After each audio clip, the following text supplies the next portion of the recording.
मंगलधाम परिसरात असलेल्या वेदांत सायकल स्टोअरचे अज्ञात चोरट्याने कुलूप तोडून 1.5 लाखाचे टायर चोरी केले होते। या प्रकरणात पोलिसांनी बंद घरातून काही टायर जप्त केल्याची माहिती स्पष्ट केली।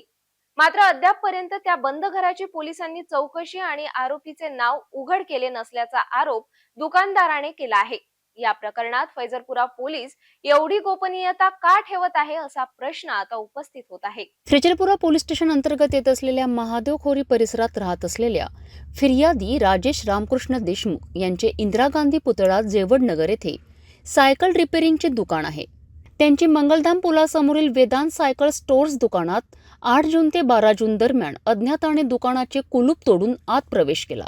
या दरम्यान देशमुख हे काही कामानिमित्त सुरतला गेले होते। नागरिकांनी फोनवर माहिती दिली। यात नागरिक फैजरपुरा पोलीस स्टेशन येथे तक्रार देण्यास गेले असता मूळ मालक आल्याशिवाय तक्रार घेता येत नाही असे पोलिसांनी सांगितले। जर मूळ दुकान मालक 8 दिवस आले नाही तर मग गुन्हा दाखल केला नसता का, असा यावर आता प्रश्न उपस्थित होत आहे। याचीच माहिती मिळाल्याने दुकान मालक राजेश देशमुख दुसऱ्या दिवशी पोलीस स्टेशन जाऊन तक्रार दाखल केली। यात त्यांनी दाखल केलेल्या पोलीस तक्रारीत गल्ल्यातील 1000 रुपये नगदी तर 44,100 रुपयांचा विविध कंपनीचे सायकल आणि दुचाकी टायर चोरी केल्याचे नमूद केले। मात्र आमच्या प्रतिनिधीने राजेश देशमुख यांची प्रतिक्रिया जाणून घेतली असता त्यांच्या म्हणण्यानुसार गल्ल्यातील 3000 नगदी तर 1.5 लाख रुपयाचा मुद्देमाल असे स्पष्ट करण्यात आल्याने फिर्यादीच्या सांगण्यात आणि पोलिसांनी नमूद केलेल्या तक्रारीत बरेच तफावत असल्याचे दिसून आले। तिथून माझे टायर 11 तारखेला रात्री चोरी झाली।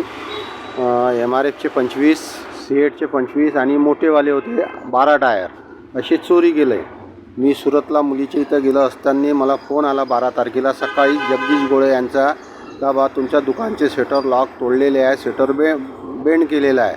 तसंच ते पोलीस स्टेशनला गेले, रिपोर्ट दिले, पण त्यांनी मी नसल्यामुळं रिपोर्ट घेतला नाही। दुसऱ्या दिवशी 12 तारखेला मी पोलीस स्टेशनला जाऊन रिपोर्ट दिला का सर माझे इतके टायर गेले हे झालं। त्याच्यानंतर ते म्हणे आम्ही पंचनामा केलेला आहे। 13 तारखेला ते आले, मी त्यांना CCTVचे कॅमेरे 3 जण असताना दाखवले पण ते क्लिअर येऊन नाही आले। महादेवखोरी परिसर एका बंद घरात त्याला टायर 7 टायर सापडले असं त्यांनी सांगितले।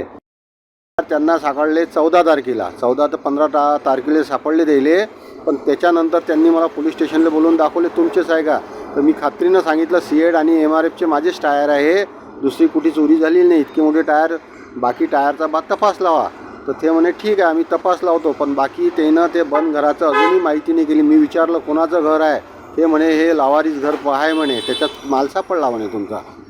याशिवाय तुम्हाला टायर पाहिजे की पैसे असे पोलिसांनी विचारले। आता फिर्यादीच्या प्रतिक्रियेत प्रश्न उपस्थित होत आहे। 75,000च्या वरची घरफोडी प्रकरण असले तर त्या प्रकरणात ACP तपास करीत असतात। मग पोलिसांनी फिर्यादीच्या तक्रारीवरनं 1.5 लाख मालमत्ताची घरफोडीची तक्रारमध्ये नोंद का केली नाही? यामागील फैजरपुरा पोलिसांचा कोणता उद्देश होता? पोलिसांनी दोघांना संशयित म्हणून ताब्यात घेऊन नंतर सोडण्यात आल्याचे सुद्धा फिर्यादी राजेश देशमुख यांनी आपल्या प्रतिक्रियेत स्पष्ट केल्याने नेमकं सत्य काय आहे? पोलीस म्हणतात महादेवखोरीच्या एका बंद घरातून 7 टायर जप्त केलेत।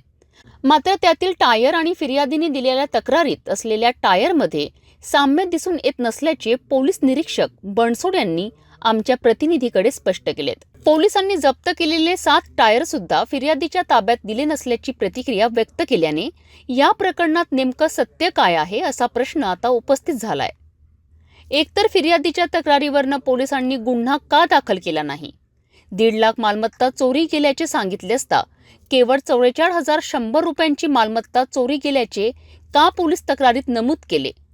त्यामुळे आता फैजरपुरा पोलिसांची तपास कामावर फिर्यादी राजेश देशमुख यांनी संशय निर्माण केल्याचे दिसून येत आहे।